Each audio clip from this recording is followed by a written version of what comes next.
Feeding time, mga kagandang buhay, and then linis with Jojo po dito sa farm. Napakaganda pong tingnan ng ating mga bakang Batangas. Pero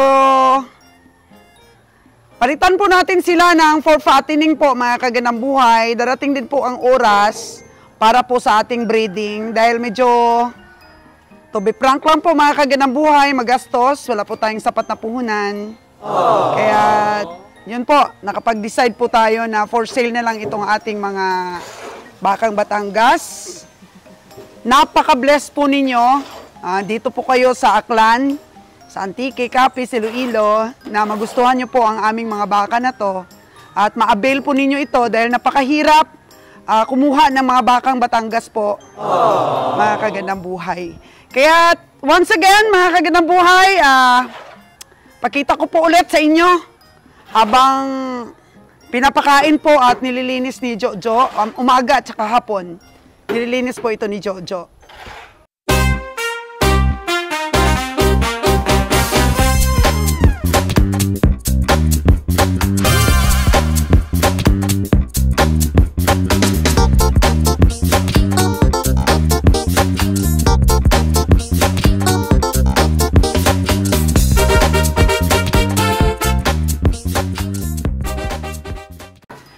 Mga kagandang buhay, ito po yung pinaka-paborito ko lahat, si Double Ear. Na lalaking baka na for sale natin. Si Double Ear po, ayan, kumakain. Anong klaseng tanim ito? Baka mahilo sila. Ha? Jojo, kinakain ba nila to? Sabi nila, hindi daw kinakain ng Gemelina. Oh, no! Oo. Hindi sila sanay, Jason, sa ganyan. Ito po yung pinaka-paborito ko po, si Double Ear. Napakaganda po ng ano niya, oh, ng tenga. Ito po yung Double Ear, oh. Trace. Dalawa po yung tenga niya. Ayan. Oh. Napakaamo na po siya, mga kagandang buhay. Ayan, maamo na po si Double Ear natin. Ayan. Hello! How are you? Ayan. Bakit gusto mo ito? Napakaganda. Yan. So, Indo Brahman po, si Gold. Si Gold po ito, mga kagandang buhay. Oh. Parang brown gold ang kulay niya. Oh, i-focus mo yung katawan, Trace. Big bones. Ayan, gusto niya ito. Kagandang buhay. Oh. So, hindi naman siguro kainin ng baka. Kung hindi po ano. Naku, mga kagandang buhay, napakaamo na nila. Alam nyo ba, yung una-una sila dito po sa, ano nila, kulungan, hindi po sila mahawakan. Oh, no. Kasi napaka-ano po nila, ano ba, mailap. Mailap ba sila? Oh. Pero, tingnan mo, Trace, tingnan mo dito. Oh. Yan, si Double Ear po, mga kagandang buhay, napakaamo. Yeah! Napakaamo na po ng baka namin. Double Ear, come here. Wow! Tsaka napakalinis na po nila, napakakinis. Ayan, yan po ang paborito ko po, si Double Ear. Wow! Tingnan ninyo. Oh, napakaganda na po nila. Oh, si Double Ear. Double Ear, come here. Come here, Double Ear. Napakaganda. So, eto, sana yung mga babae, Jo? Ito, lalaki din ito eh. Si, ano ito? Ano yan? Letters yan, di ba? Ayan o, letters. Puti naman po siya. Napakagaganda pong baka. Itong ating Batangas. So, alagaan pa po namin sila. Halimbawa po, yung dalawang babae dito, sold na po ni FFM Mijares. Nabili na po ni Sir FFM. Pero hindi pa po natin i-deliver sa kanya dahil gusto ko pa pong palaki-lakihin ng konti.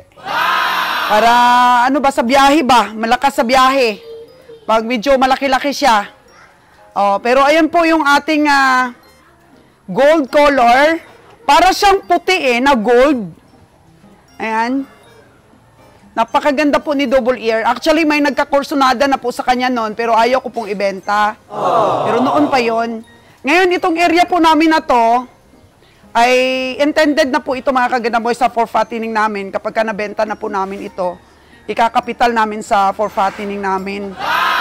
So, next ano na lang po, pag makaluwag-luwag, mga kagandang buhay, pagka nakapag-loan po ako sa bank ulit, huwag pong isabay-sabay ko yung mga loans, baka po maano din ako, madisgrasya din. So, saka na lang, mga kagandang buhay. Ito po si babae sa pinakalas. Ako, napakaganda.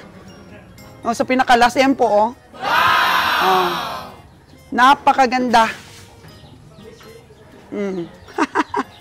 Napakaganda po ng babae na yan para po kay Sir FFM, yung mga tenga, oh. Malalaki na po yung iba. Ito po yung babae, oh. So, ito pa pala yung isang babae. Yan, second to the last. Tingnan niyo po yung mga puwerna. Ito mga lalaki. Oh, napakaganda rin ng puwerna nila. Ito po si double ear. And then, meron pang isang poging-pogi. Hala, ang ganda rin nito, oh, poging-pogi. Si Makisig. Ayan, ang balls niya. Yan. May ano po siya, may TBB ba yan? May tatak po siya. Oo. Ganda. Ganda niya. Gusto ko lang pong sabihin, mga kagandang buhay, wag pong sumama ang loob ninyo, na dati po ang plano talaga namin ni Kabrayang Roger is for breeding. Pero habang tumatagal po, nakikita kong medyo malaki po talaga yung puhunan na kailangan natin. Tapos yung space po talaga, kailangan makabili pa kami ng medyo malaki-laking space na maka-free range ba sila. Pero ito kasi nasa ano lang to, nasa 5,000 square meter. So itong dalawang ano nito, gawin na lang namin for fattening ito. Pero siyempre, palalaki-lakihin lang muna natin ito. Kaya hiling ko lang po na sana wag pong kayo ma-discourage. Dahil actually po, ipagpatuloy pa rin po namin yung aming journey sa pagbigay ng malalahing mga baka sa mga farmers. Ayan, pwede naman po kami ulit bumili po sa Luzon, pero ang natutunan lang po talaga namin is wag po kaming bumili talaga ng mga wild. Yung kung bumili po talaga siguro kami, yung mga maaamo na po, mga kagandang buhay, para hindi po kami mahirapan sa biyahe, wag po kami mamatayan. So, para konti lang po talaga yung risk na malugi po, mga kagandang buhay. Buti na lang po itong batch na to, ay isa po yung namatay. Yung ano po namin nun, yung puhunan po namin nun, 65,000 sa farm pa lang po. Tapos nagbigay pa kami sa ihinti ng ano no, ng porsyento o for the boys. Tapos nagbigay pa kami ng pamasahe from the farm to Batangas. Malaki na po yung naging gastos namin. Tapos napa-inject na po namin, nakuna ng mga permits, and then namatay po, mga kagandang buhay. So ito po yung kasabayan ng bull. Ng bull po na yon. Ayan. Yun po yung kasabayan nun, pero mas maliit-liit po yung bull na yun. Yun talaga, yung namatay na yun ay kulay gold. Kulay gold po yun. Makikita nyo talaga yun sa mga vlogs namin habang namimili kami. Yung gold na yun, na nabili namin. So yun po ang namatay, mga kagandang buhay. At hindi po talaga namin nakarni yun dahil naka-inject po siya. Kaya nilibing lang po talaga namin yun. Ano na kami, lugi na kami talaga doon. Kaya yun din po ang isang naging basihan namin na next time around, kung meron na po tayong sapat na puhunan, ay syempre, hindi na po tayo kukuha ng wild. Kaya kung kayo po, meron po kayong mga kakilala na pwedeng mag-deliver sa inyo ni Negros, ni Iloilo, napaka-bless po ninyo kung sila po yung mag-facilitate na ihatid yung inyong mga baka. Kasi super risky po, mga kagandang buhay. Hindi po basta-basta magbiyahe ng livestock. Lalo na rin po likewise po sa aming Pakatay, ganun rin po yun ang risk. Pero mas risky lang po itong maalagain kasi syempre maliit pa lang po sila, malaki na rin po ang puhunan. Kaya dito po sa negosyong livestock, mga kagandang buhay, ang dami po talagang sakripisyo. Ayan. Pero masaya po ako kayo nga eh. Masaya ako pagka nakakabenta kami sa farmers, tapos alam namin alagaan nila ng mabuti, gawin nilang materialis. Once again, siguro, kung hindi man ninyo napanood ang vlog ko tungkol kay Red Sydney sa usapan namin ni Ron, pakita ko po ulit si Red Sydney po, mga kagandang buhay, kung gaano po siya kaganda at napakagandang maging materyales. So, maaari, depende po sa usapan yun ni Kabieng Roger kung ibinta niya talaga po ito. Ito pong native namin na baka, si Bless po ang pangalan nito, ay, saan ba si engineer? Binigay na natin po kay engineer yan. Inaalagaan mo rin ba? Binibisita-bisita mo rin si Bless dito? Minsan. Feature po natin ulit yung bull po na for sale natin. Ito po yung malaki-laki nating bull na dito for 100,000. May presyo na po kagad si bull. 100,000 po ito. Ayan, hindi ko lang po sure kung totoo nga talagang merong nagpa-reserve niyan kay Kabieng Roger. So, depende po siguro sa usapan. Plus, pamasahe pa po kung saan i-deliver. So, Red Sydney, na talagang love na love po ni Kabieng Ron. Jo, paki-ano nga itong puti para makita natin si Red Sydney. Ayan. Yung perta po niya, napakaganda. Yung likod po niya, straight. Yan. Yan po si Red Sydney. Tutok-tutok po talaga. Ayan, napakaganda rin po yung didi ni Red Sydney, oh. Milker ba? Oh, milker daw. Maalaga daw po ito sa kanyang mga anak. So, ito po yung for sale natin, mga kagandang buhay. Na-feature na po natin ito nung nakaraang araw. Kasi, syempre, kung kailan na naman po natin sila ma-feature ulit. So, ayan na po yung ating mga bakang Batangas. Busog na sila, Jo. Busog na. So, after that, nakubain sila ng mga damo, feeds po, yung susunod. Inom ng tubig with feeds. Tapos ito, Jo, na-inject na pala ito ng vitamins. I-inject nyo ulit. Kasi, papakatay natin pagka tumaba. Kailangan yung puwerna niya, Jo, bumilog, ha? Hindi natin pwede itong ipakatay pag hindi pa bumilog yung kanyang mga puwerna. Oo. Napakalaking mga inahin, Jo, no? Palagay mo, Jo, matanda na sila? Tanda na? Oo. Matanda na po talaga, sabi ni Jojo. Kaya siguro po, binenta na rin ng mga may-ari. Kasi matanda na. So, ito nung nakaraang buwan, sobrang payat, ano? Sobrang payat po nito, mga kagandang buhay. Yan, tingnan nyo po yung ating baka. O, patabain po natin yan. Alagaan po ng 3 buwan ni Jojo. Jo, i-ano mo talaga ng vitamins, ha? Kada buwan, inject mo. Yung iba nga, maraming buwan. Oo, lahat ng vitamins na kakailanganin ng baka, ano mo, ha? Inject mo para lumaki po. At bumilog po yung mga puwerna. Yan. Napakakinis po talaga ni Red Sydney. Alaga po yan ni Ron. Yeah! Kanina nag-i-explain siya, mga kagandang buhay. Talagang may mga bisita po si Ron's Farm Official natin. So, saan kaya sila pupunta si Ron? Kasi hindi na dapat umalis pa sila. Sa bahay ba? Bahay siguro. Oo, para doon na lang matulog muna yung mga bisita niya. Ito po yung mga kinumpay ni Jason. Ayan, at saka ni Jojo, napakasipag po nilang dalawa dahil sila po naka-assign dito. Alagaan mo, Jo, si ano, ha? Si Bless. So, ayan po lang mga damo natin kasi napakaraming damo po ngayon. Tapos pinapakuha na po sa atin yung na-harvest natin. Mga ilang buwan na ba natin na-harvest yun? Yung kay MG Gasoline Station. 2 buwan pa lang yung ano niya, tanim niya na napier. So, pinapa-harvest niya po ulit sa atin. Sabi ko, sige, kasi gawin naming binhi. After natin na makuha yung mga mais. Ibinhi po natin yun, mga kagandang buhay. So, 11 po itong lahat, mga kagandang buhay, ang ating baka from Batangas. 10 po dyan, saka isa pong bull. Ayan. So, for sale po natin lahat yan. Pwede rin po kayong makabisita dito sa farm. Dito po, located ito sa Toledo, Navas. Oo. Dito po sa Toledo, Navas po ito, mga kagandang buhay. Pwede nyo po mabisita dito sa aming farm. Magpa-picture kay Boss Jojo. Pwede rin magpa-picture kay Boss Jojo po. Ayan. Bisita lang po kayo dito para makita po ninyo yung aming mga bakang Batangas. Pwede nyong bisitahin dito po. Ayan. Meron pong gustong bumisita from Antique. Ayan, pwede na po kayong bumisita dito.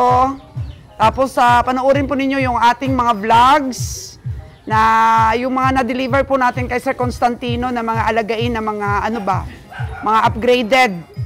Kasi magdi-deliver din po kami ng mga upgraded.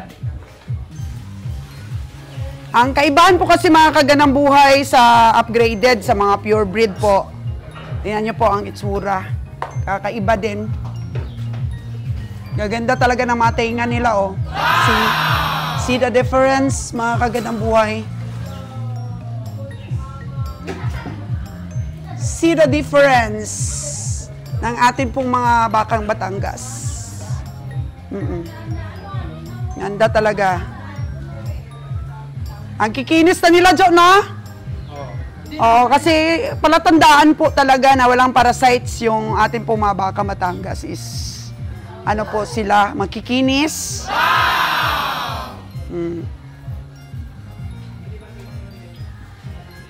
Kaya pili-pili lang po kayo, mga kagadang buhay. Huwag nyo lang po piliin si Jojo, may may-ari na yan. Nanununtok pa yung may-ari. Opo, galing ni Jojo mag-alaga din, no? Kaya Jo, palitan natin ng for fattening for 100 days. Maglagay tayo. Engineer, ilan ba yung kasya dito? Sa fattening natin, ilan yung kasya? 15, pero gawa natin ng ano? Gawa natin ng division. Opo, mas maganda. Uy! Division. Sobra ito! 10 siguro para 10. Ito lahat. 2, 4, 6, 8, 10 na yan. 10. Mga 20. 20 back to back. 20 na fattening. Siguro? 15 na. Kasi higa pa yung ano, baka. 15 lang ito. Kasi kay Kabiyang Roger, kaliit-liit lang. 16 na ang laman. Ay, mas maganda yung may kwan eh. May kural. Pero ito pwede naman siguro ito.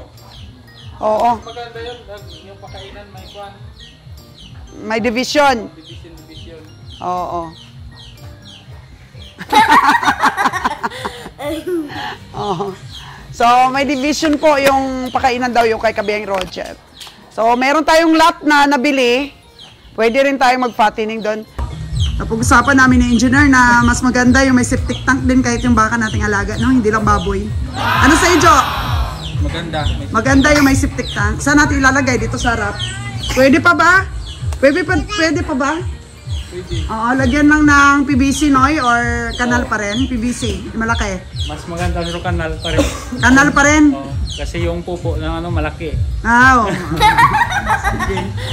Okay. So, yan po yung trabaho natin, Jo. Pero di na tayo mangunguha ng ganito. Tanim na tayo ng napier. Napier na yung gamitin natin, tsaka feeds.